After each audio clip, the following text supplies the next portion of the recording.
Hi everyone, welcome to our session on leveling up AI agents with skills such as memory, tools, vision and voice. To get started, first I'd like to tell you a little bit about myself. My name is Becky Still and I am an independent AI solutions engineer. Anyway, hopefully that's enough about me. My main goal today is to show you all how tools like N8N, MCP and audio capabilities add the missing context and skills that boost an AI agent's real-world usefulness. Okay, so here's the plan. We're going to take a basic AI agent and upgrade it in 5 jumps, which should allow us to demonstrate its contextual awareness expanding on each step. So we're going to start it simple. In demo number 1, we will give our agent short-term memory of the conversation history. That's where we test to see if the agent can hold a multi-step sequence, stay in character, and hopefully not lose the plot. In the second demo, we will add long-term memory using a method called Retrieval Augmented Generation, which is more commonly known as RAG. This is where the agent will stop guessing and it'll start citing from our documentation, and we will get to witness the transformation from an amnesiac into an expert. And then to follow on from that, on to demo 3, where I'll introduce you to the concept of the Model Context Protocol, also known as MCP.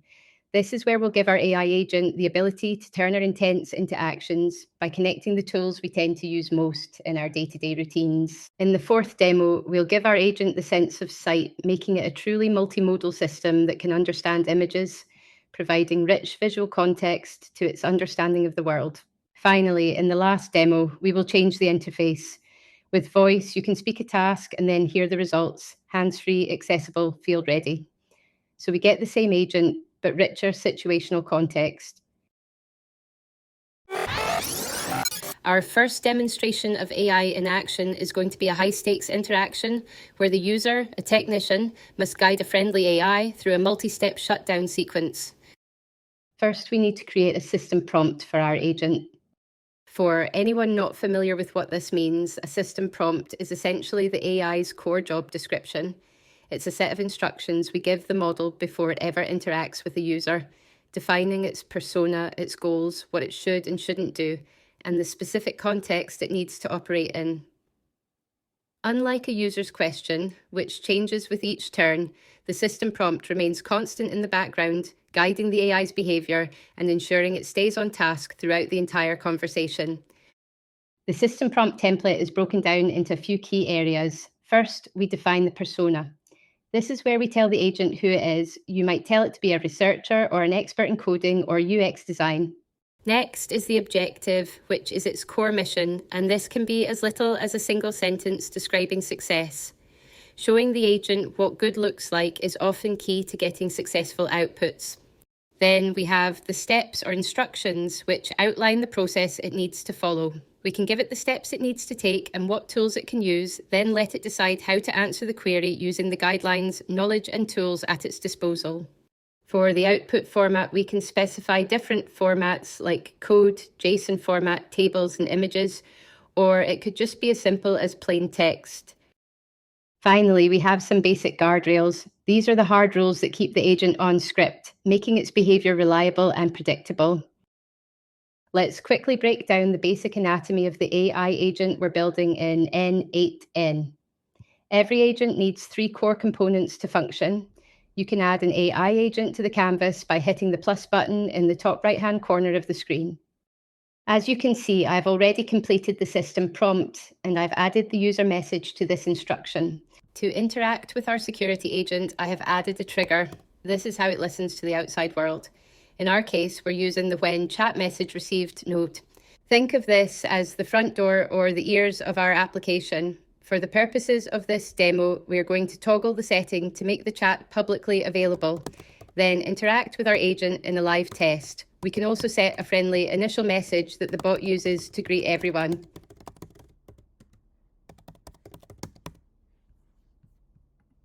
The third component of our AI agent is the brain that allows the agent to be able to think, reason, and understand language. For that, we connect it to a large language model. So to recap, we have 3 components: the trigger, which is the chat interface, the agent, which orchestrates the workflow, and the brain, which provides the intelligence. With this simple setup, we now have a basic, functioning, but very forgetful chatbot ready for our first test. Okay, now that we have engineered a basic system prompt, let's see how it does. We enter the first part of the code, 0 alpha echo. Perfect. The agent has acknowledged the command. Let's now provide the last part of the sequence. Okay, so now we are seeing the agent start to struggle to follow our instructions because it has no memory of the previous conversation history to follow up on responses.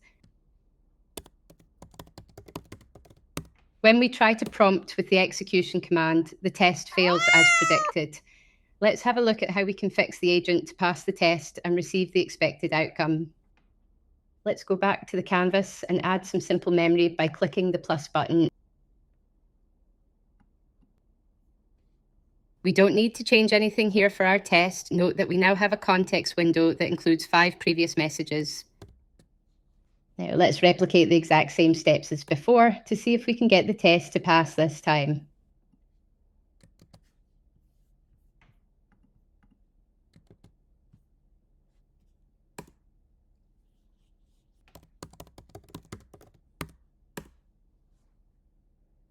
And success.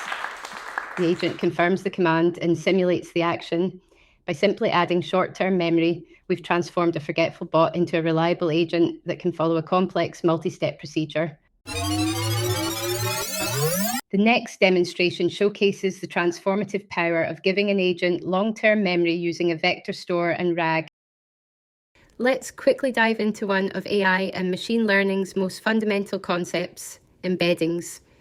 In order to create a long-term memory store that can be called upon by our agent, we need to provide it with some documents and transform this data into a language that can be understood by machines. Today, we'll break down what embeddings are, how they're stored, and why they're so powerful. At its core, an embedding is simply a numerical translation of data. Computers don't natively understand things like text, images, or sounds. They speak the language of numbers. So to get a machine to process words like Super Mario or a picture of Iron Man, we need to convert it into a numeric format. This process transforms the data into a high-dimensional vector. Think of it as a long list of numbers or coordinates. While this vector can have thousands of dimensions, you can also visualize it as a single point or an arrow in a vast multi-dimensional space. So what separates a useful embedding from a random string of numbers? A well-designed embedding space is structured so that both the position and the direction of these vectors have real semantic meaning. First, let's talk about position, which is all about semantic similarity. In a good embedding space, similar concepts will literally be clustered closer together. For example, think about superheroes. The vectors for Iron Man, Captain America, and Thor would all be clustered in one region of the space because they're all part of the Avengers.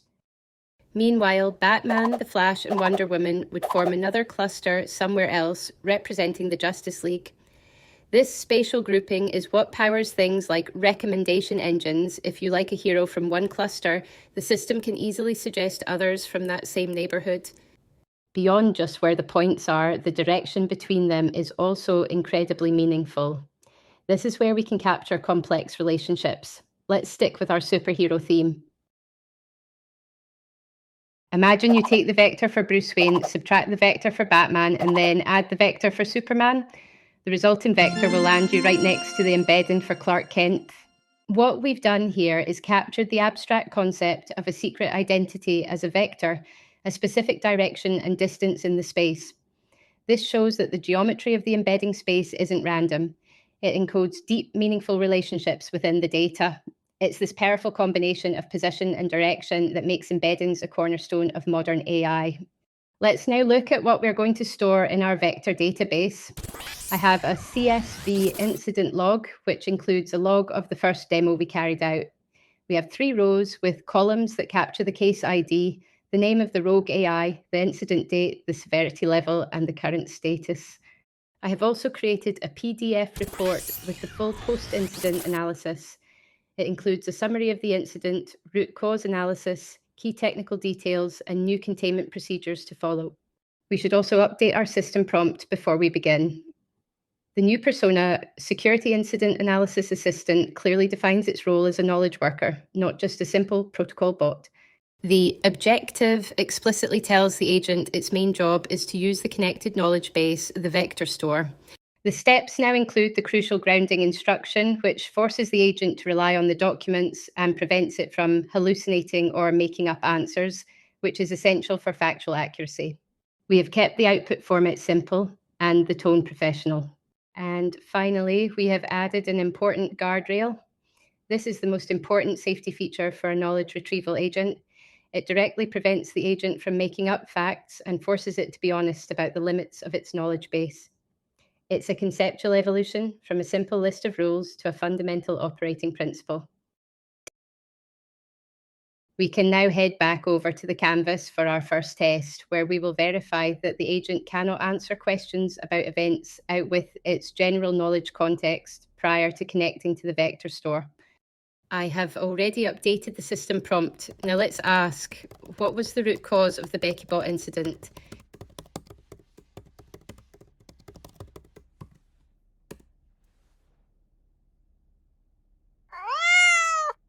As expected, the agent cannot answer the question as it has no memory of the incident. Let's fix this by creating a pipeline to ingest our documents into a vector store for later retrieval. We can select a vector store from the list of nodes. For the purposes of this demonstration, I'm just going to use the simple vector store. We choose the Insert Documents Operation mode and can leave the rest of the configuration as is. Finally, we are going to add two important functions for the store. We add an embeddings model to deal with transforming and retrieving the vector representations. Then we add a simple data loader to get us started with extracting the data from our different document types. We select binary for the data type and stick with the rest of the default configuration for this particular test. Next, we need to add a trigger. Again, for ease, I have just added a simple form submission node.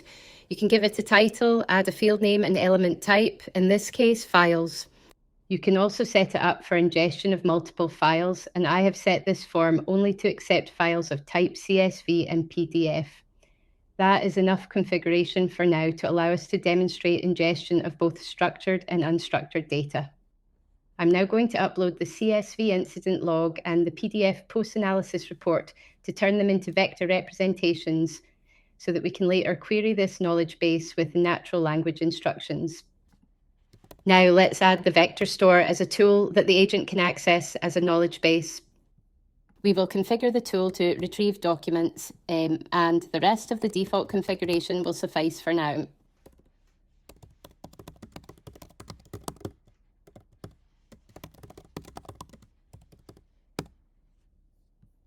Finally, the last step is to connect our tool to the same embeddings model that we are using in our ingestion pipeline to ensure that we get optimal results that haven't been misaligned by using different embeddings models. Now we can run some tests to demonstrate some of the key benefits of RAG in your AI agent. Our first test checks that the agent can now deal with direct fact retrieval from our store, and we ask, according to the post-incident report, what is the new containment procedure for AIs based on the Ethelred framework?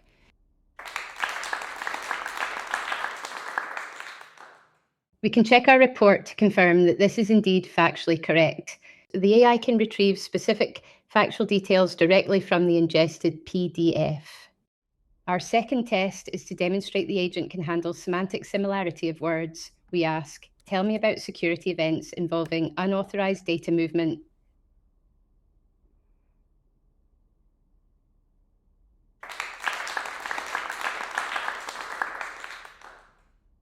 The AI understood that the phrase unauthorized data movement was conceptually similar to data exfiltration protocol from the document, even though the keywords didn't match. For our third test, I'm going to demonstrate how the agent can now synthesize from multiple sources and ask, give me a summary of the most severe incident in the log.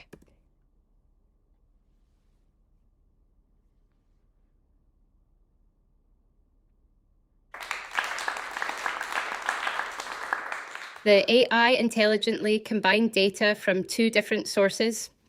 It identified the most severe incident in the CSV log and then retrieved the detailed context for that incident from the PDF report to create a complete summary. Across these 3 tests, the agent leveled up from chatty model to grounded analyst. It can retrieve exact facts from your source of truth, bridge fuzzy phrasing via semantic similarity in the vector store, and synthesize across formats, joining structured logs with unstructured reports for a complete answer. In short, facts when you need precision, semantics when you don't, and fusion when it matters most.